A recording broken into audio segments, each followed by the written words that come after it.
C&T Publishing, leaders in books and products for quilters and crafters, proudly presents the following instructional and entertaining DVD.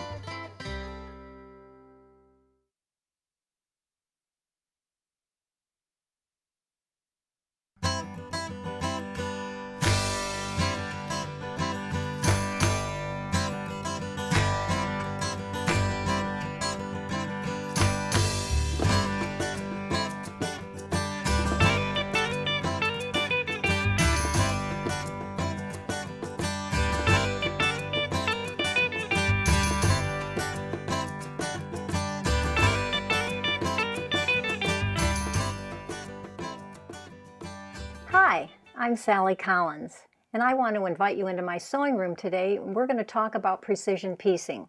You know, when I first started to become interested in more intricate work, it became obvious to me that if I didn't improve my sewing skills, there was no point in my continuing to work in that style. So I began to examine and improve how I was performing each part of the quilt making process.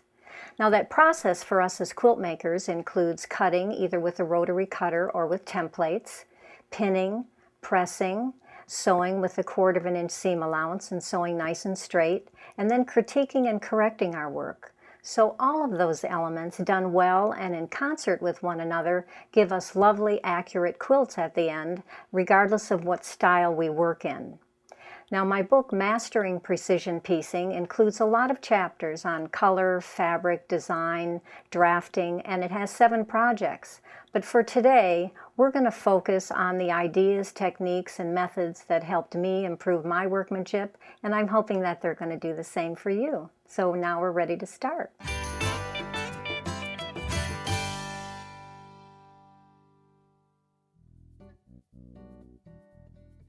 The yacht light is something that I use at my sewing machine, and I'm going to show you how I use that a little bit later.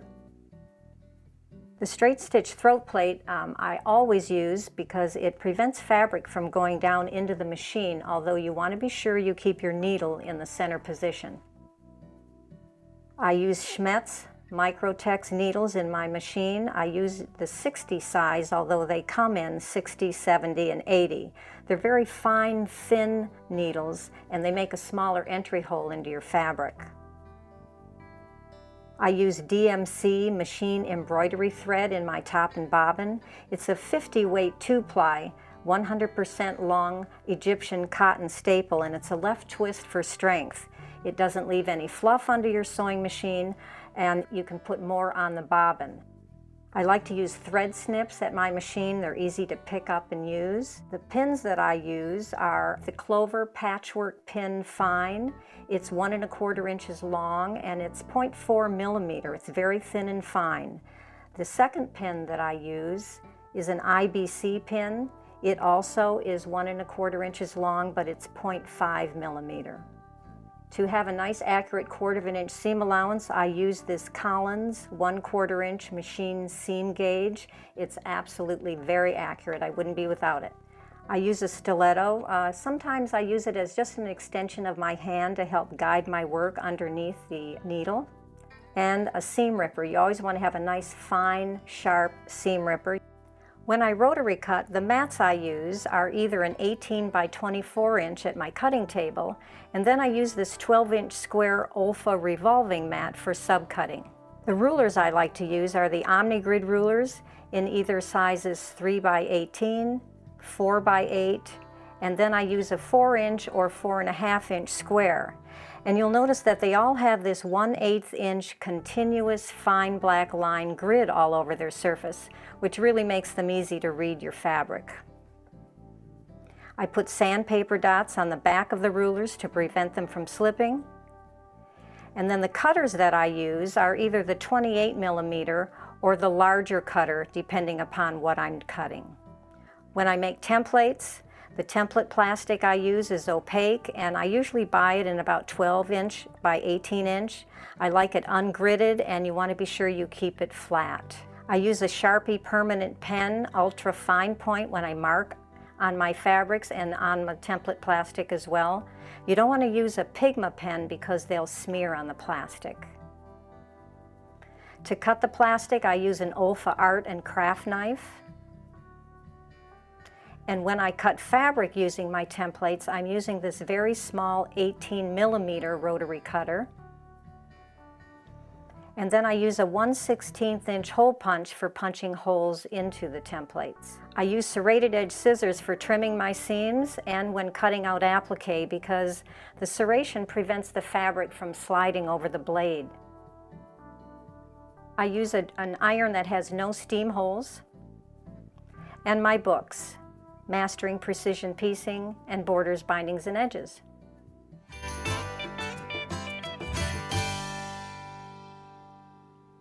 Accurate rotary cutting is critical to precision piecing because if you could imagine you're off just 1/16 of an inch, over 8 pieces you'd be off a ½ an inch and you haven't sewn yet. Now as quilt makers, we often cut strips first and then we subcut those strips into other shapes like squares, triangles, rectangles, diamonds, or sometimes we join strips together and then we have strip units that we then cut segments and we make maybe 9-patch quilts or Lone Star quilts. And strip units can be either quite large like I have here or very small like I have here. But the process and the importance of accurate cutting is exactly the same. Now it's important when we cut our strips that we cut them on grain. Here on the table you can see I have this nice straight strip here, and then below it I have a strip that has this V or bend at the folded area, and this is what we don't want to happen, and I'm going to show you how I fold my fabric so that we keep it on grain. So I just have a yard of fabric here, and I'm going to assume that you want to cut your strips cross grain from salvage to salvage. So that means that I want to bring my salvages together, just like this, and you just move them kind of back and forth until when you can set it on your table, that down here at this fold, it's nice and smooth, and you don't have any wrinkles or any ripples, and that's what you're trying to accomplish. If you do, you have to refold or readjust those salvages. Once this is nice and smooth, I'm going to bring it back up to those salvages, just straight up like that. And I'm going to smooth this. And again, I'm going to feel my fingers here right on that fold because now we have 4 layers of fabric. So if there's any pleats or puckers, you want to be sure that you take care of that now before you do any cutting. Now the next thing that I have to do is set up my right angle to the fold and make my cleanup cut. And I do that by just taking a square ruler, and I'm going to align my square ruler so that the bottom edge of my ruler is exactly on the fold of the fabric. And then I'm going to bring my cutting ruler in place next to the square ruler. So now what's happened is the edge of my ruler is now at a right angle to the fold. Now I can move this out of position and begin cutting. I want to mention just 3 things to you about maybe more accurate or safer cutting. One is always keep a new blade in your cutter. I'm so guilty of not doing this myself, but it really makes a difference. You also want to be sure that you have something on the back of your rulers that prevents your ruler from sliding, and I have sandpaper dots on mine. And the third thing that you want to do, unless you're physically impaired, is you want to be sure that you're standing rather than sitting, because if you sit, you're compromising your view and vision of what you're doing, and you really don't have any leverage. So standing really is the best thing to do. So now I'm ready to cut. So I'm going to make a generous cleanup cut here. Sometimes people make it very little, but I'm going to make it generous because I'm going to open it up after I cut it and examine that cut edge to make sure I don't have any folds, or excuse me, any bends at the folded areas. I'm going to put the ruler, the hand that's on my ruler, I want to keep on point with just one finger off to stabilize it. And when I hold my cutter, I want to be sure I don't grip it like this, but rather put my finger down the shaft. It's going to be much more comfortable for you. Start your cutting well before the fabric. So when I get ready to cut, rather than put my cutter straight up against the ruler edge like most do, I slightly tilt my blade so that the blade will run in the crevice where the ruler and the fabric touch. I'm going to start my cutting, and when I get this far, if I feel like I need to move my hands to keep my ruler more stable, I'm going to leave the blade on the mat and walk my hands up. If you move your blade up and down, you're going to get a choppy edge, so you want to be sure you keep it if you have any moving to do. Now that I've made my cut, now it's time for the great reveal. So we want to check the folds on this cleanup cut. So I'm just going to open it here, and I can see that the folded area here is nicely straight and on grain. And then I'm going to unfold it at this one as well. Right there, and I can see that it is on grain. If it wasn't, I would have to refold and readdress the angle, but because I got lucky, I'm now able to turn my fabric and start cutting my strips. Now I'm going to cut a 2-inch strip. And I think sometimes the concern, at least when I teach, is people wonder where exactly should you be putting the lines of the ruler on the fabric. And when I do this, I include the line that I'm cutting. So if I'm cutting 2 inches, I want that 2-inch line on the edge of my fabric and included in the cut. So I'm going to set this up here so that you can see that if you're looking in here, you can see the intersection where it's broken between the black lines. I have fabric there instead of the mat. And that's really important for 2 reasons. One is, if you cut the way I'm suggesting, including the line gives the thread a place to be, because thread takes up space, and thread belongs in the seam allowance, not in the design area. And the second advantage to cutting this way is it eliminates the need to sew with a scant 1/4 of an inch, whatever that is. No one ever knows what it is, but everyone's cutting with one. So when I cut with a full measurement, and when I sew, I take it off with a full 1/4 of an inch, and I'll show you that in a little bit.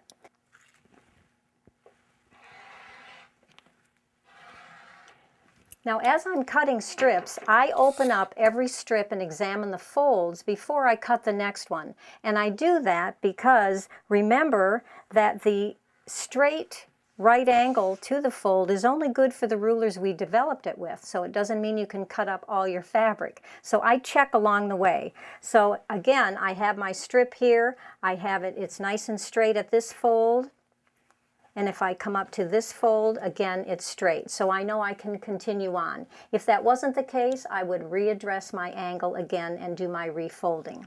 So I think you can see that cutting accurately is really critical to precision piecing.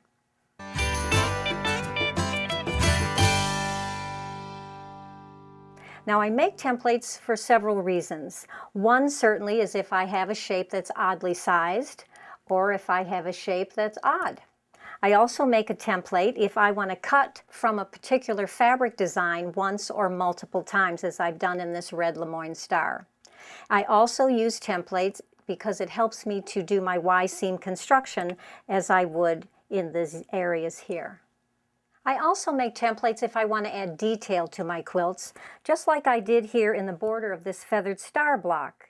Now the way that I create that element is I just make a strip unit of the appropriate fabrics that I want to use, and then I make a template with appropriate lines on it that tells me where I want those fabrics to appear within that triangle space. If I cut it out twice and then sew them together in this arrangement, I have then in fact created this detail for the border of my feathered star. Maybe some of you are opposed to making templates because they haven't been successful for you, and I totally understand because I felt the same way. But I think you're going to see the way that I make templates, maybe it might change your mind. I believe now that templates are very powerful, wonderful tools that give high rewards and improve our potential for both quality and custom work. Templates, I think, support total freedom in design, and I promise you, if you make templates the way I'm suggesting here, they'll be the most accurate templates you've ever made. So to begin, you want to have a nice, accurate pattern. You can draft it or get it from a book or from a magazine, anything like that. And this 6-inch Lemoyne star has 3 templates, a triangle, a diamond, and a square. And I'm going to make the square for you. So I'm just going to take a manageable size piece of plastic, and I'm going to put it over my shape so that I have a generous amount around the finished size, so you don't want to get to the edges of the template. And the first thing that I'm going to do is put on my glasses. And then I'm going to make a dot with my permanent pen wherever a line changes direction. Obviously, in this case, I'm going to be making a dot at all 4 corners. Now, I'm also going to identify this shape and put my B in. And I'm also going to put my grain line in.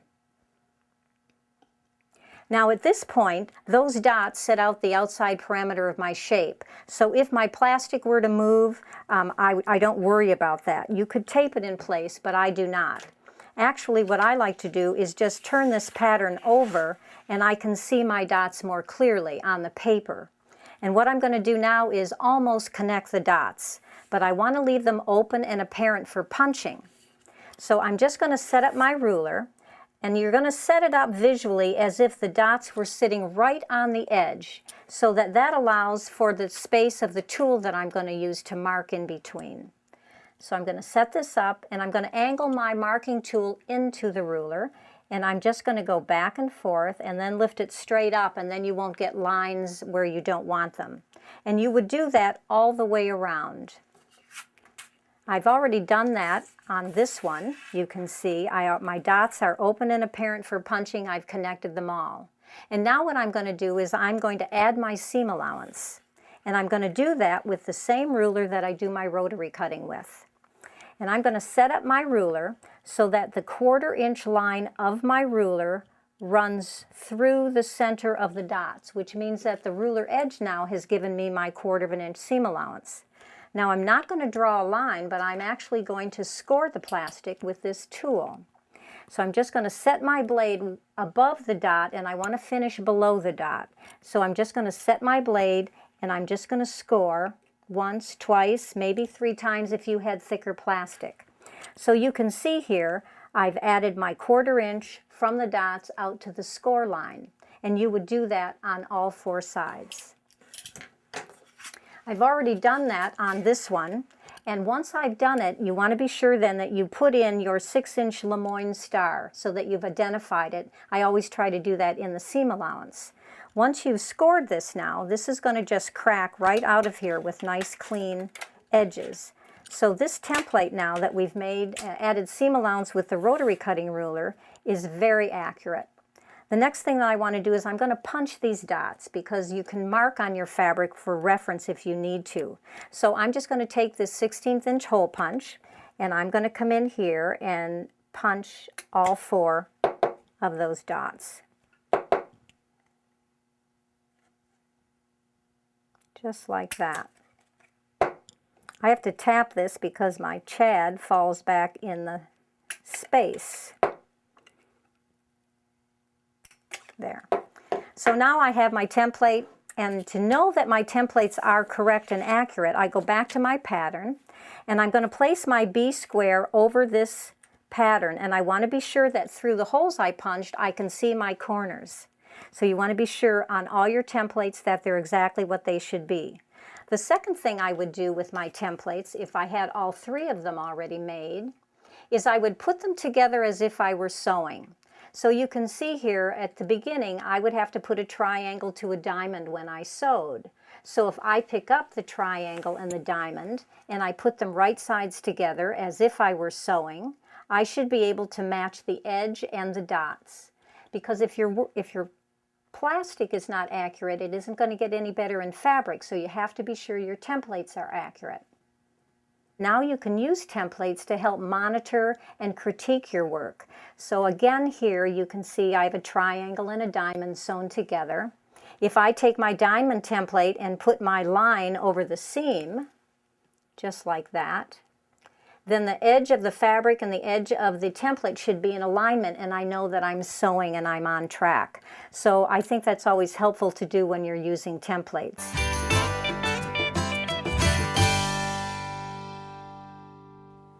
Well, now we've made our accurate templates, and now I want to show you how I cut fabric with templates. The first thing that you want to do is take your template, whatever it is, and measure it. And then I want to cut a strip of fabric a little bit wider than what this is.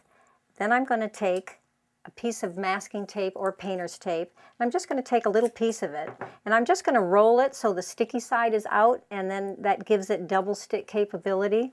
And I'm going to put that tape on the right side of my template, just like this, because generally speaking, templates are always placed face down on the wrong side of fabric. If you had a reverse template, it would be face up. So now I'm going to take this template and I'm going to place it here right on the strip, and I want to be sure that I have fabric all the way around it. When I put my glasses on, I'm going to be able to pick up this pencil, and I'm going to put dots through those holes so that they're going to be my reference marks on my fabric. So you can use whatever marker that works for you as long as you can see the marks on the fabric. Be careful if you use the permanent pen that your marker doesn't bleed through to the right side of your fabric. Now once I've put my marks through the dots, I want to cut the excess of this strip off so that it doesn't trail around as I move around this mat. And then I'm going to cut on all sides of this template, and I'm going to use this really small rotary cutter, but I'm going to hold it like a pencil. I'm not going to hold it like a cutter. And when you do this, you're going to have much more control.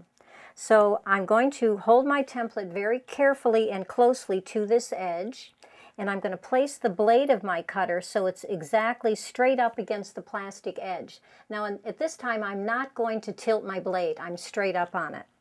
Push down with the blade so it's on the mat. And then as you move up the edge of the template, if you have to move your hands, then keep the blade of the cutter on the mat. It's lifting up and down that causes that shaving, so be sure you stay on the mat and you complete this cut. Place your hands, place the blade, push down, and then cut all the way up here again. Same thing on this side, all the way up.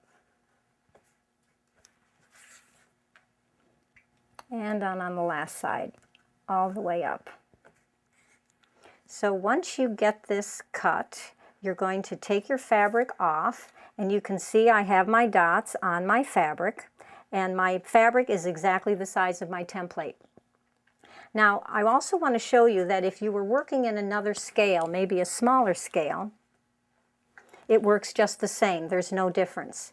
I would put my dots on my fabric, just like I had done before, and my strip again is cut a little bit wider than my template. And then I'm going to cut the excess strip away, and then I'm going to cut all the way around this template, holding the edge firmly, placing my blade, push down on the fabric, and then cut up one side. Rotate your mat, place your blade, and cut it. Rotate the mat, place your blade, and cut it.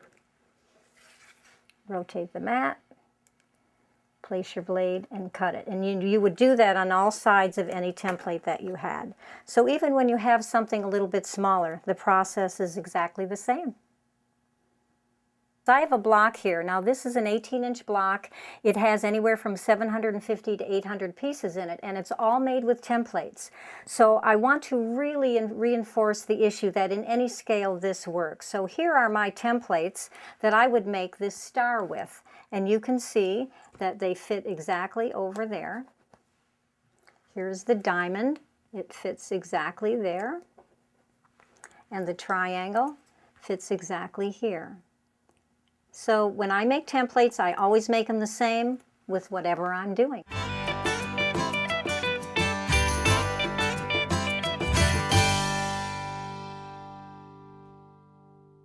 Before I actually get to sew, I have to really get the tools around me so that I don't have to go chasing one thing after another. The tools that I keep at my sewing machine are my stiletto, the seam ripper. You want to be sure it's nice and fine and sharp. You never know when you're going to need it. My thread snips, and then I keep a small ruler at my machine to measure my work as I sew, and then I like to have my pins nearby as well. Once I have those, then I'm ready to set up my machine. So I like to be sure that I have a brand new needle in my machine and that I have the thread that I want in the top and in the bobbin. I'm going to turn my machine on. And then I want to be sure that I set my stitch length to 1.5, which for me is about 15 to 20 stitches to the inch on my machine. And then I always push the needle down button because you want to be sure when you're doing patchwork that needle is always down when you stop sewing. Now, the other thing that's important to me is I use the side of my foot as my seam guide for my 1/4 inch, and it's really the least illuminated part of my machine. So I use my light to help illuminate that side of the foot. So I'll show you what I do. I'm just going to take my light and open it up, And I'm going to put it in the throat of the machine, just like that. And then it illuminates the side of my foot. But this has made all the difference to me. If I don't have my light there, I feel like I'm sewing in a cave. Okay, now we have our machine all set up, and I want to show you how I set up my 1/4 inch seam allowance, because you need to really have a 1/4 inch seam allowance. We've put it on our fabric when we cut, now we have to sew it off exactly. And so I'm going to use this tool. It's a machine seam gauge and has these little tiny holes in it that set up probably 10 different seam allowances, but what we care about is the 1/4 inch seam allowance. And I'm going to insert the needle into the 1/4 inch little hole in the tool. So I'm just going to turn my hand wheel and lower the needle right into the appropriate hole, right there for 1/4 inch. When you put the needle in, then you want to align this edge. Just find something on your machine that I can be equal distance away from the red edge. And then I'm going to put my foot down. And what should be happening here is that the red edge of the tool and the edge of my foot should be in complete alignment to know that I have a 1/4 inch seam allowance. There's another way to set up your 1/4 inch seam allowance, and I've done this for years before I found the tool that I just showed you how to use. Is to simply cut yourself 2 strips of fabric, 1 inch wide exactly, and they can be maybe 3.5 inches long, and then you're going to sew them together with a 1/4 inch seam allowance. And then you're going to open that piece up and press the seam to one side or the other. When you do that, it should measure 1.5 inches from one edge to the other, and it should also measure 3/4 inch from this center seam out in both directions. Because if you have 2 inches and you take a 1/2 inch away for seam allowance, which means 1/4 on both pieces, you have to have 1.5 inches left. So seam allowance is always a mathematical issue. You want to be sure you have an accurate 1/4 inch however you set your machine up. Sometimes when I'm teaching, I have students say to me, my machine eats small pieces and sharp points. And so what they really want to know is how can they feed their fabric through their machine a little more evenly. Now, one thing that really helps to help your fabric feed smoothly underneath the needle is to be sure you have on your machine a straight stitch throat plate. And that's the one with this single round hole. It's going to really prevent any fabric from going down there, but you want to be sure you keep your needle in the center position. If you have the zigzag throat plate on, and that's the one with this larger opening, it's simply a larger opening for fabric to go into. So the straight stitch throat plate is a much better option. Now, another thing that helps is to have a brand new needle in your machine. I put one in every 6 to 8 hours of sewing. If your needle has been in there maybe a month or so, you know, it's gotten dusty and dirty, and it's actually grabbing fabric as you sew through it and pulling it into the machine. I also like to use a stiletto because that helps guide my work under the needle, and I can keep the fabric flowing. And then I also use a scrap piece of fabric that helps lead my work on and then take it off, and I'm going to show you how I use that in just a minute. So I'm hoping you try some of these methods, if not all, to help your machine feed fabric through much more smoothly. Now, there's one more thing I want to mention to you before we actually get to sew, and that is to keep your edges even and aligned when you put your fabrics together. So here I have just 2 squares, and when you put them together, you want to be really specific. Don't just put them together any old way. You want to align your edges and make sure that they're nice and even. Here I have a strip sewn of green and purple, and you can see from this green side that I don't have any purple fabric emerging from that edge, and if I turn it over, I don't see any green fabric emerging from the purple edge. On this one, again, I have strips sewn together, purple and green. There's no purple coming forward from this edge, but when I turn it over, I think you can see that I do have green coming from that purple edge. So when this happens, even if you have a wonderful 1/4 inch seam allowance that you've set up, you're not taking it off both edges, and so your work won't come out properly. So be sure you keep your edges even and aligned when you're getting ready to sew.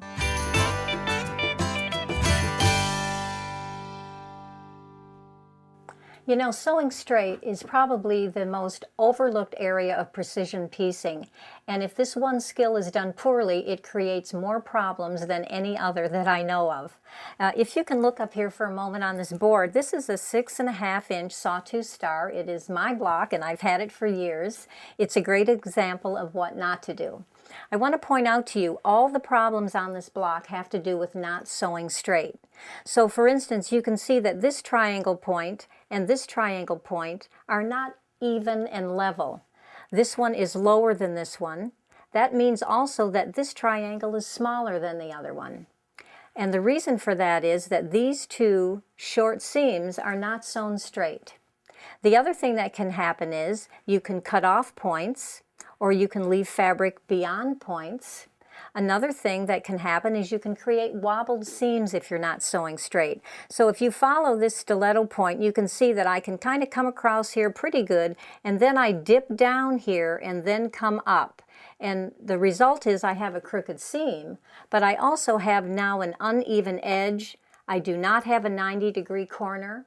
My block is not square, and it doesn't measure what it should. So sewing straight really is very important to the process of quilt making, and it seems easy, but somehow it really can create a problem.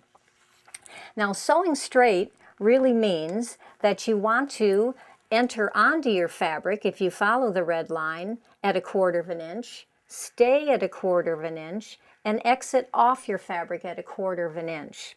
And I think that the biggest roadblock to that is how we chain piece. Now, chain piecing, I think, is a really good technique. It saves on time, it saves on thread, and it's simply defined as putting pairs of fabrics through the machine, one after the other, in a continuous fashion. And then when we get them out of the machine, they're all linked together by a couple of stitches of thread. And this is a common technique that we quilters use all the time. But I think it really has 3 areas or problems that we could improve on. And one of the things that can happen is when you push your fabric on the front of the foot wants to push off the top piece while the feed dogs grab the bottom. And so we can often end up with skewing our pieces. So you can see here in these triangles that I have the purple and the green have shifted off one another here. They've done it here and again here in this area. When you push your work on the front of the foot, I'm at least 1/2 inch away from my needle, which means that it's not likely I'm really going to get on at 1/4 inch, and sometimes I get on more than 1/4 inch. So this really creates a problem being so far from the needle. Now the third thing is, if you can look at the illustration again over here and follow the dashed line, when you get on, if we got on at more than 1/4 inch, as I just showed you, and we straightened out, the third problem is down here at the bottom.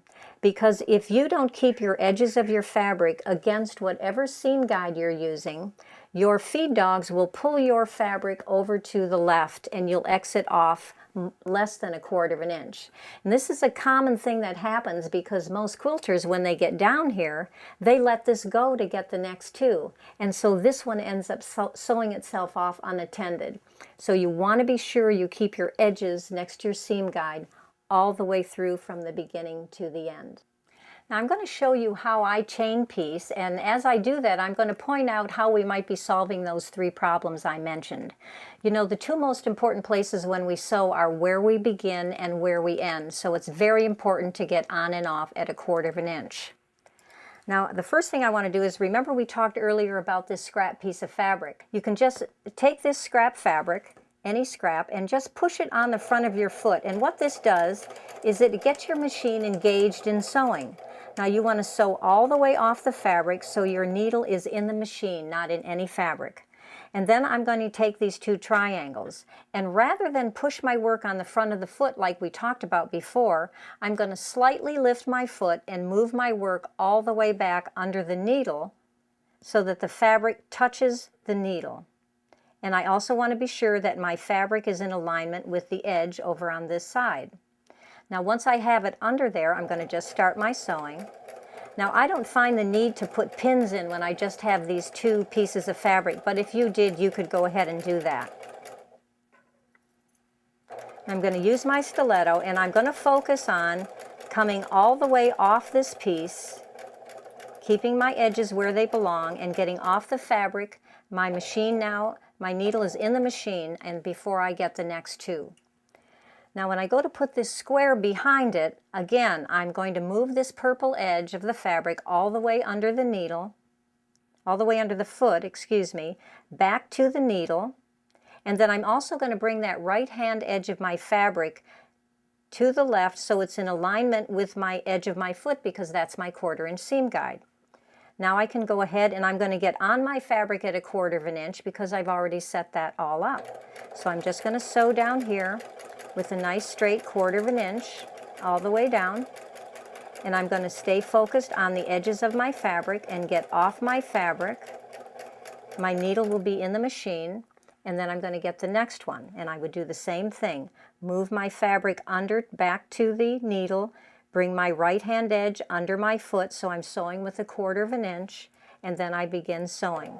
So I'm getting on at 1/4, I'm going to get off at 1/4, and I've eliminated the skewing because I'm moving my fabric back, so I'm lifting the foot before I start. Now once I get all my real pieces through the needle, I'm going to come back and cut this scrap off, and I'm going to bring it to the front, and I'm going to sew on it again, and I'm going to cut off my real pieces. So now I have my chain just like that. They're all linked together.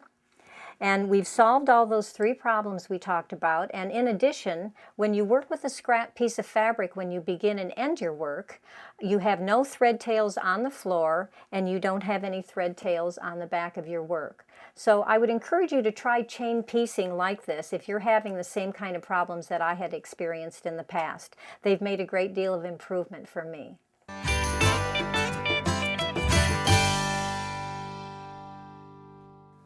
You know, I like to use nice, fine, thin pins because I think that they leave a lot less distortion on the edge of your fabric than other pins. And when I'm pinning in patchwork, I pin at outside edges and at intersections. I always match points. I use pins to ease in fullness. And I also use an alignment pin if I'm matching dots when I'm working with templates. So I do a fair amount of pinning, but you always have to be sure that pins are helping you and not hindering you. So everybody does it a little bit different, but I'll show you what I do. I think most people pin like this, where the pin heads are over to the right of the sewing machine needle. And I think in that case, what happens is we create the largest discrepancy right on the path of our sewing machine needle. And so my preferred placement is like this, where the pin head is to the left of the needle, because this again creates less distortion on the edge of your work right where you're going to sew. Although sometimes I do start by putting my first pin in this way, because I actually like to hold the shaft of the pin and use it like a tool as I go underneath the foot. Because if I have bulk at the beginning of my seam, it really makes a big difference to get under the foot nice and smoothly. Now let me show you how I would pin 2 rows together before I sew them. I'm going to put them right sides together. And then I know that I have 2 intersections and 2 outside edges, so I'm going to be putting 4 pins in here. So I'm going to just pick these up, and I want to align edges, but I'm also going to nestle this first seam right here. And I can feel that they're really locked in tight, but I also like to bring this edge down so I can kind of see in there that that's really nicely snug and matched. And then I close it up, and I put my pin about 1/16 of an inch away from the seam, just like that. Then I would come down here to this intersection, and again, they're opposing seams, so they'll kind of nest right in nice and snug. But I also want to be sure that I can see from the edge that they're nicely matched. So I like to open up the edge and look. Then I close it up. And then to secure that, I'm going to place my pin just to the left of the seam. Now at this end, this would be where I would get off. I want to align my edges, and I'm going to put a pin in down here at this outside edge. And then at the beginning of the seam, because this is going to have bulk here with this diagonal seam, I'm going to go ahead and put my first pin in like I described earlier, with my pin head to the right in this case. So you can see here, this is how I would be pinning if I were putting two rows together to do intersections and outside edges. Here I have a diamond unit of 45-degree diamonds, and there's an intersection, and sometimes these can be kind of challenging to match, so I want to show you how I do it. Now here I have two slices that came from a strip unit, and I would put these right sides together, just like this. Now what you want to do at this point is you want to make a mark over the seam 1/4 inch down from the edge, and I've previously done that. You would do the same thing on this side. 1/4 inch down, I would make a mark over the seam.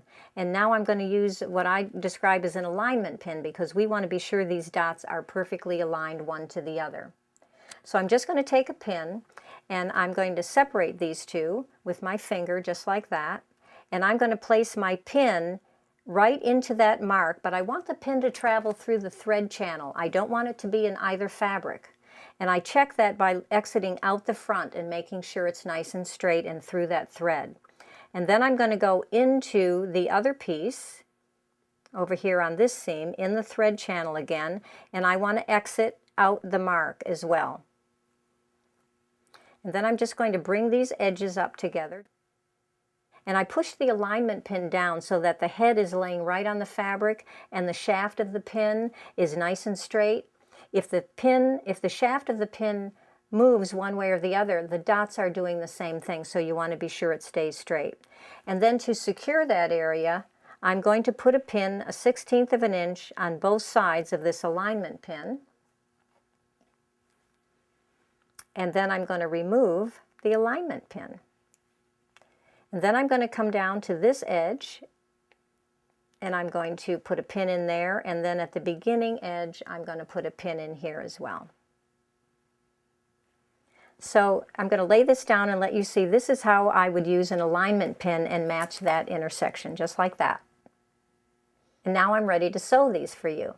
So I'm just going to sew off the scrap.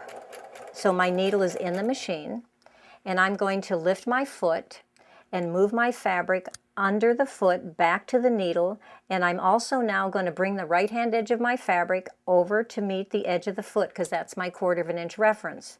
And then I have that pin there, remember, the other way, and so I'm going to hold on to that pin shaft and guide this under my foot so it's nice and smooth. So now I'm going to use the shaft of this pin, and I'm going to help guide my fabric underneath. Now you're noticing here probably that I sew over all my pins, and I don't advocate it. I know a lot of people don't, but I have for years, and actually I've been told that it isn't pins that break sewing machine needles, it's speed. Most people sew way too fast.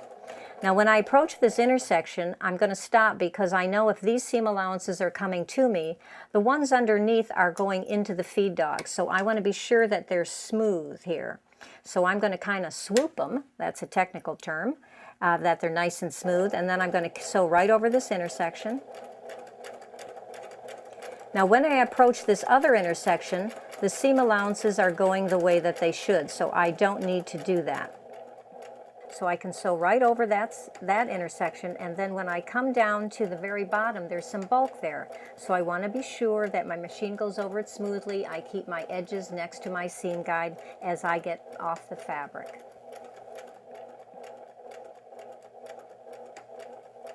Just like that. Now when I sew these two pieces together, it's a little bit different in that you can see there's a crevice here that's formed when we put these two pieces together. And so you're going to begin sewing at that crevice, because that should be where your 1/4 inch is. So when I put this underneath my needle, lift my foot and move it back so the needle fits right in that crevice, when I put my foot down, my fabric edge should be right where I want it to be as well. And I'm going to sew this.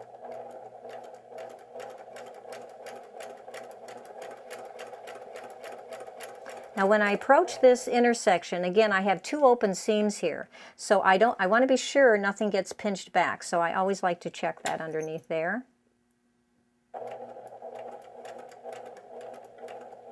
Now when you're sewing over the intersection, you want to be sewing over the mark. If you make the mark 1/4 inch down and you're not sewing over it, something's up. So you want to be sure you are.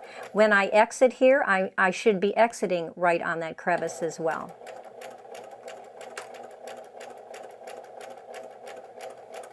just like that. When I get that through my machine, I'm going to cut my scrap off. I'm going to bring it to the front, sew on it again, and cut off my real pieces. So of course now we have the big reveal. Let's see if we've matched our intersections. Now as I'm taking out these pins, I'll just tell you that if they're not, it's not a big deal to me. I just do it again because I make a lot of mistakes, and I don't have to be right the first time, just the last time. So I don't put a lot of pressure on myself. So when we open up these rows, we want our intersections to be matched. We want the outside edges to be matched, and I think I've passed muster there. The other thing is we want to open this up, and we want this intersection to be matched as well.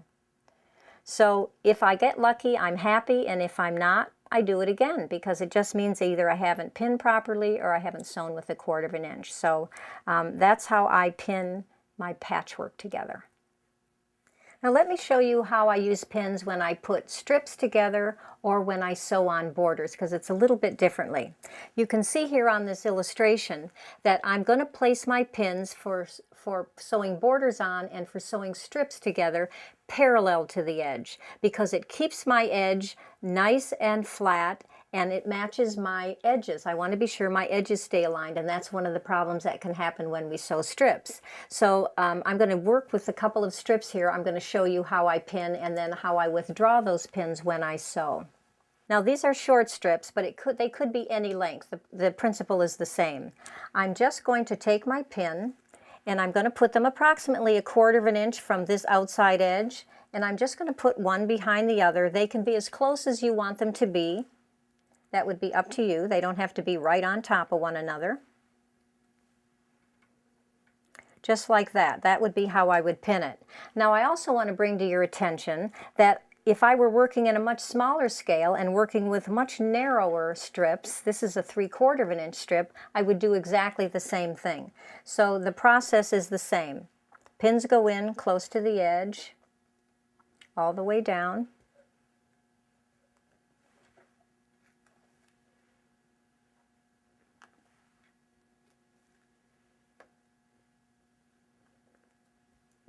Now my scrap is in my machine as it always is, so I'm going to be sure I'm sewing off of it so my needle is in the machine. And then I'm going to lift my foot slightly, move my work back under to the needle, align my right hand edge of my fabric with my foot, and then begin to sew. Now I'm just going to take a couple of stitches here, and then I'm going to take this pin out.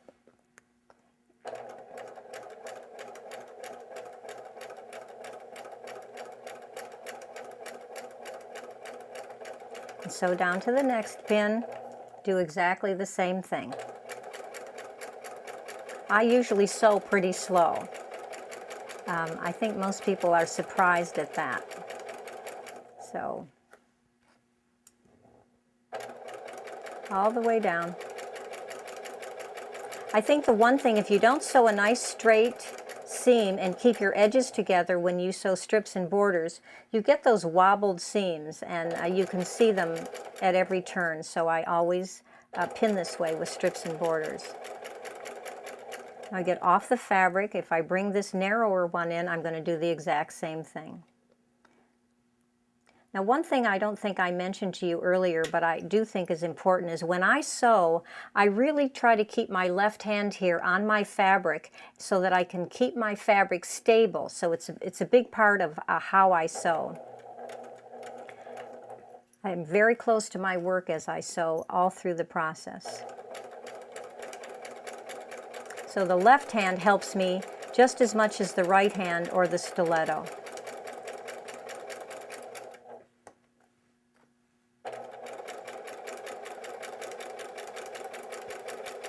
All the way down.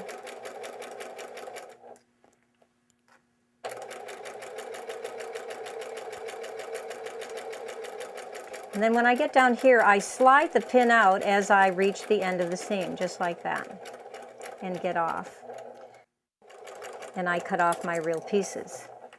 So now you can see these two pieces are nicely sewn. My edges stayed together. I got on and off at 1/4 inch. Try putting your pins in parallel to the edge. I think it'll make a great deal of difference, and it'll keep your edges together.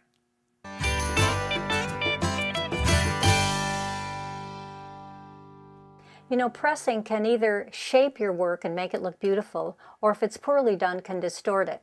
And pressing always also has the responsibility for how your work looks from the front. So pressing really is an important part of precision piecing. Now, I always use a hot, dry iron when I press. I always press and set my seam before I open it up for regular pressing. And if I have a problem area, I sometimes keep a little dish of water, put my fingers in it, and hand dampen any areas that just don't seem to want to lay flat. So the first thing I want to do is I just want to set my seam, my sewing line, before I open anything up. I just set the seam. And then I want to be sure that when I bring that seam over the thread that I have the proper fabric on top. In this case with the squares, I want to press to the purple. So I want purple on top, and I also want the seam allowances toward me, not away from me. And then I bring this over the seam and press it first with my hands, kind of finger pressing, and then I use the iron. And I just leave it there and press it. And then what I do is I move it and put it underneath this ruler, and I put a weight on it and let it cool in place. That's the important part.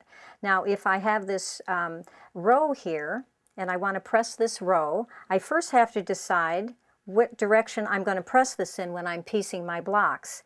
Here you can see this row has only 2 seams, and this row has 4 seams. And seam allowance will always want to get pressed to the side of least resistance. It'll always want to tilt that way. So I accommodate it when that happens. So once I bring it over and I smooth it with my hands, I'm again going to press it, just like that with my iron.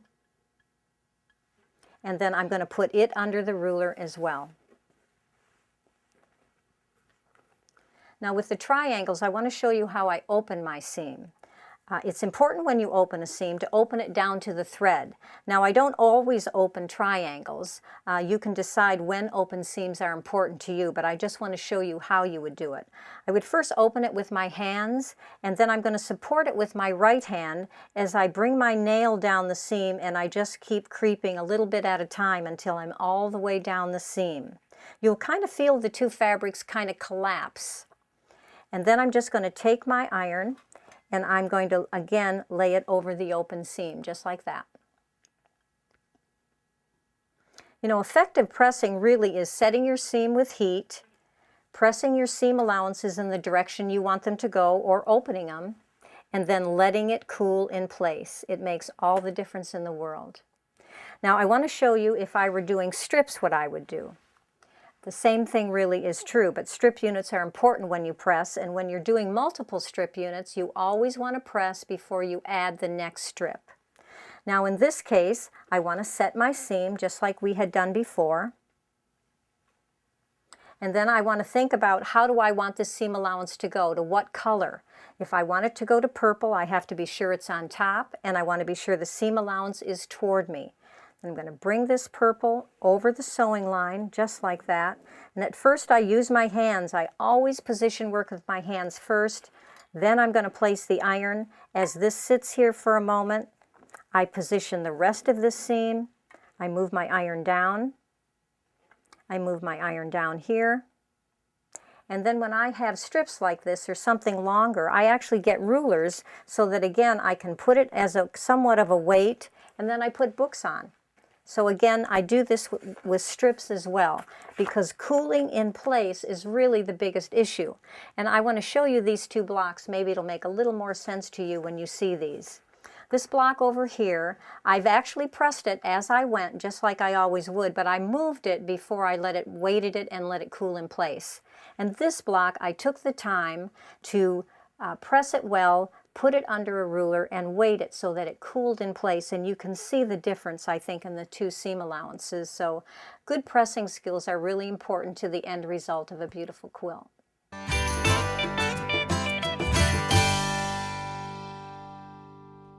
Trimming seams or grading seams is something I do most often when I'm working in a more intricate way. I trim seams when the 1/4 inch seam allowances kind of bump into one another, and you really have to alleviate that. I also do it when I have a lot of bulk. And so it makes a big difference sometimes also in making your work more supple if you trim seam allowances, other than if it can get kind of rigid if you have a lot of small pieces. Now, some guidelines to follow when trimming seams is I always press first and then trim with scissors.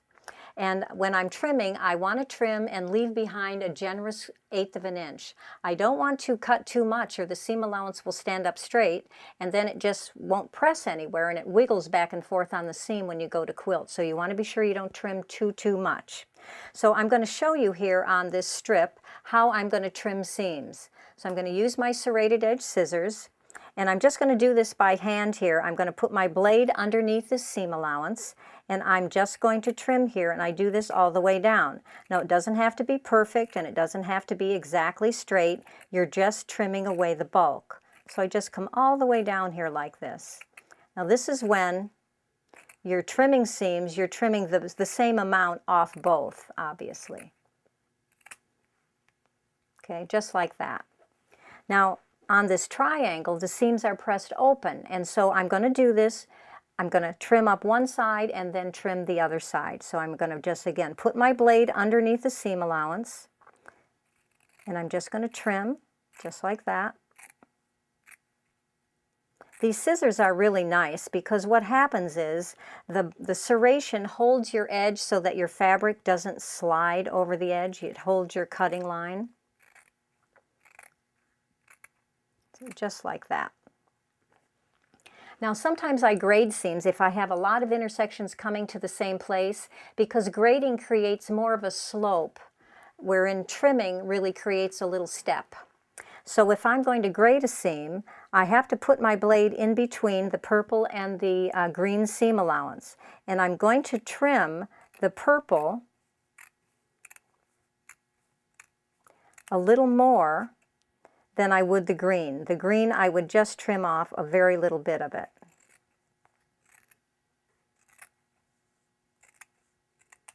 Just like that.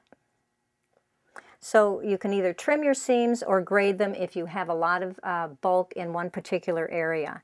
Now you can see over here on this illustration that if I'm going to trim seams, this is my 1/4 inch, and this is approximately how much I would trim. That's how it would look if it were trimmed. This is a graded seam. I would start out with a 1/4. I've trimmed one seam allowance closest to me more than the one that lays underneath and is shadowed here in red. And then over here I have an open seam, and you can see I've got a 1/4 of an inch seam allowance, and then I've trimmed to a generous 1/8 of an inch. So trimming seams can really make a difference in your work if you have a lot of bulky areas, but you really have to decide for yourself when you do that and the kind of work that you do. I don't trim seams when I do utility quilts or if I'm making quilts for my grandchildren. I trim seams only if I need to and for display work only. So give it a try, see if it makes a difference in your work. I wanted you to see one more thing here. This is a back of a block that I'm working on. Now you can see in this area that these are all diamond seams. I've trimmed them and they're pressed open and it's all nice and flat. And as I come outward here, you can see some of these seam allowances are not trimmed because I didn't need to trim them. So always remember, you don't have to trim everything, just when it's important. When I come out here, these are saw teeth that I'm going to show you in a minute. I have trimmed those seams, but they're not open. They're all pressed in one direction. So good pressing and trimming skills are really important for your work in any scale, certainly. So this is actually the block. So I wanted you to see that it lays nice and flat. There's no puckers. So pressing and trimming seams is really important to the end result.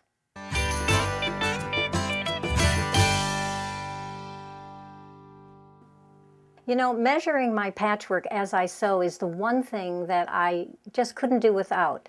It keeps me on track. I always know where I am throughout the process rather than guessing how I'm doing, and I'm hoping that you'll incorporate it into your own quilt making. Now, most patchwork, not all, but most patchwork is based on grids of equal divisions across and down. Now, those grids refer to the number of squares that a block is divided into, much like a checkerboard. The grids then fall into drafting categories, and there are 4 of them for patchwork: 4-patch, 9-patch, 5-patch, and 7-patch. And what the drafting category means is that your block is made up of exactly that many pieces. In this case, 2 by 2 is 4 pieces. Or if you divided this again, you would have a 4 by 4 grid. If you divided this again, you would have an 8 by 8 grid, but they would all be in the 4-patch drafting category.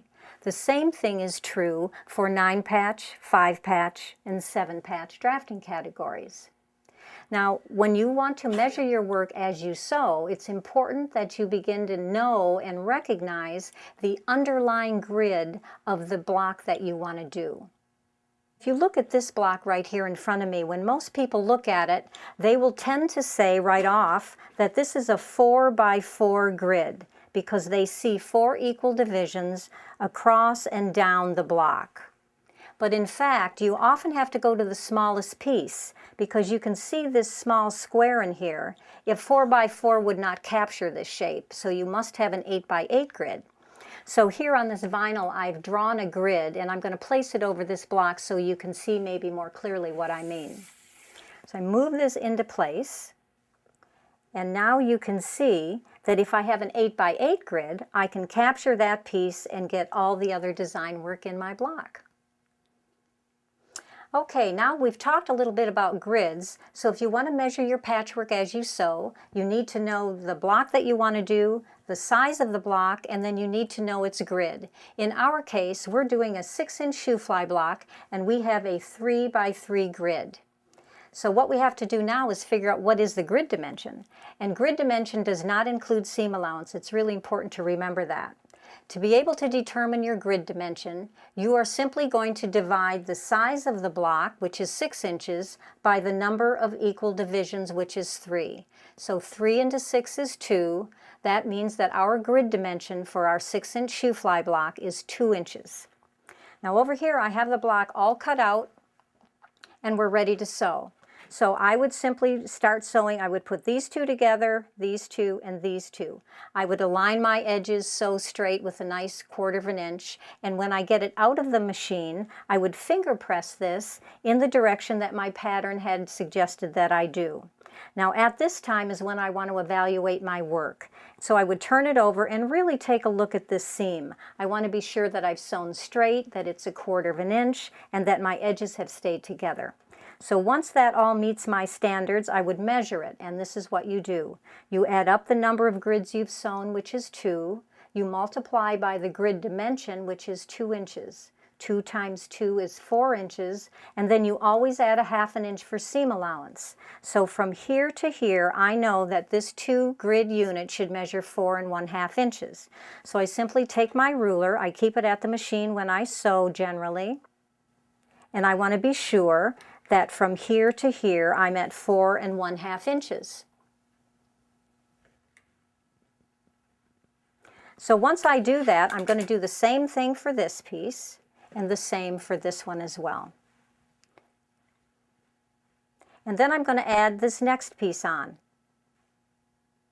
I'm going to put it through the machine as we did before, and when I get it through the machine, I'm going to take it out, and again, I'm going to finger press in the direction that it should be, and then I'm going to lay it down and evaluate my sewing. I want to be sure that my triangles are in alignment. I want to be sure that I've sewn straight and my edges stay together, and then I'm going to measure. And I'm going to do the same thing. I'm going to add up the number of grids I've sewn, which is 3. I'm going to multiply by the grid dimension, which is 2 inches. 3 times 2 inches is 6 inches. And then you always add a 1/2 inch for seam allowance. So I know from this edge to this edge, I want to have 6 1/2 inches. So I again take my ruler and I place it on my piece, and I'm here at 6 1/2 inches. Now once I've done that with all the rows, I'm going to start joining the rows, and I'm going to continue to measure as I work vertically down the block. Because when you sew 2 rows together and start sewing over bulk as you accumulate these intersections, your foot tends to tip over and take a little bit bigger seam. So when I sew 2 rows together and I sew it and get it out of my machine and finger press, I'm going to do the same 3 things. I would add up the number of grids I've sewn, which is 2. multiply by the grid dimension, which is 2 inches, and then I always add a 1/2 inch for seam allowance. So from this edge to this edge, when it is sewn, it would be 4 1/2 inches. When it meets my standards, I would just go ahead and add this next one on, and I have a completed block of 6 1/2 inches. Now, I think the wonderful thing about this, if you remain faithful to measuring as you sew, you always know where your problem is if you have one, because it can only be in the last seam that you've sewn. It can't be anywhere else. Now over here, I have another illustration I want to show you of a basket block. And if you were sewing this basket block together, I want you to notice that this large A half square triangle unit takes up the space of 3 grids. And so when you put this into your block, you have to give it the credit for 3 grids when you're measuring. I think if you measure your work and evaluate as you sew, you're much more likely to make changes and corrections rather than if you wait until your work is completely done. If you're like me, I rarely made my corrections because I just was too overwhelming, too many things to do at once. So I really encourage you to incorporate this into your own quilt making. I couldn't do the work I do without measuring my work as I sew.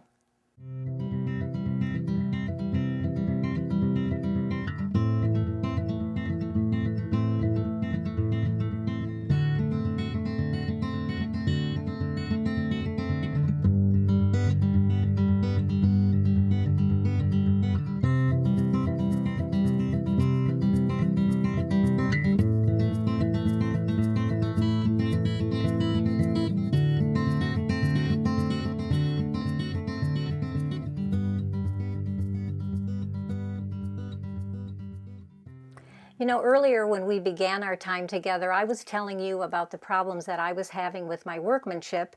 And so the ideas, techniques, and methods that I've shared with you are the ones that really helped me improve my sewing skills. And I'm hoping that they're going to do the same thing for you.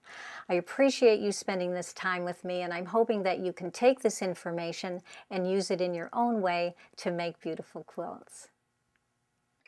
For information about other quality C&T books and products, please check our website at www.ctpub.com.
At Home with the Experts, C&T's new DVD series.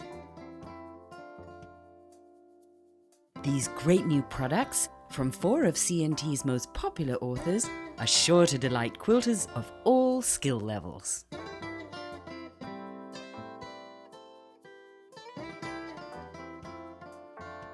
Carol Doak teaches every step of paper piecing. She shares lots of tips about supplies, tools, and tricks for success to use on all paper piecing projects.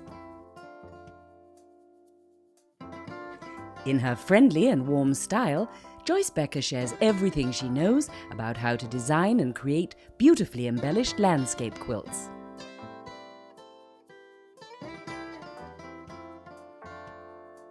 Mary's story shows exactly how to make dozens of beading stitches. With step-by-step close-ups, this DVD will please both the beginner and more advanced quilter. Becky Goldsmith and Linda Jenkins take the viewer through all the steps they need to learn how to applique the piece-a-cake way.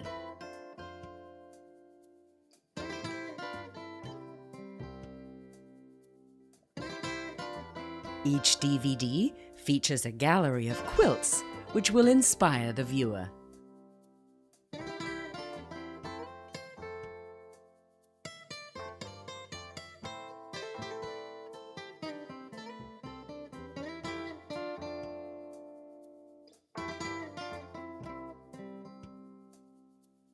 These DVDs are a great new way for quilters to learn techniques at their own pace in the comfort of their own home.